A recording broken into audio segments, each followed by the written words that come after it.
हाँ, अस्सलाम वालेकुम। ये सुजुकी कल्टस है नॉन EFI और इसमें अभी हाइड्रोजन किट हमने इंस्टॉल की है। ठीक है, ये हो गया हमारा HHO का पाइप। फ्यूल की सेटिंग इसकी हमने जो है वो कर दी है। जब ये गाड़ी आई थी तो इसके अंदर किसी किस्म का कोई मॉइस्चर वगैरह नहीं था।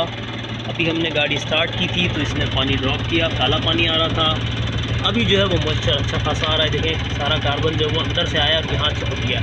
कुछ ईयर से के अंदर जो है ये कार्बन सारा बाहर हो जाएगा, गाड़ी का इंजन एकदम फ्रेश हो जाएगा, कार्बन फ्री। इंजन की परफॉर्मेंस वैसे ही इम्प्रूव हो जाती है इससे।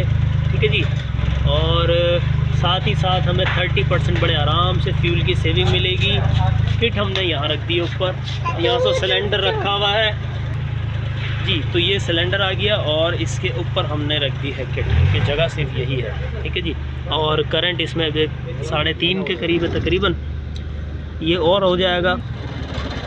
अभी जो है ये गाड़ी परफेक्ट मॉइस्चर जो है वो दे रही है और 30% ईजीली जो है ना ये गाड़ी सेव करेगी, फ्यूल को सेव करेगी। इंजन ऑयल जो है उस पर इफेक्ट पड़ेगा, इंजन ऑयल तकरीबन डबल तक जाएगा इसका।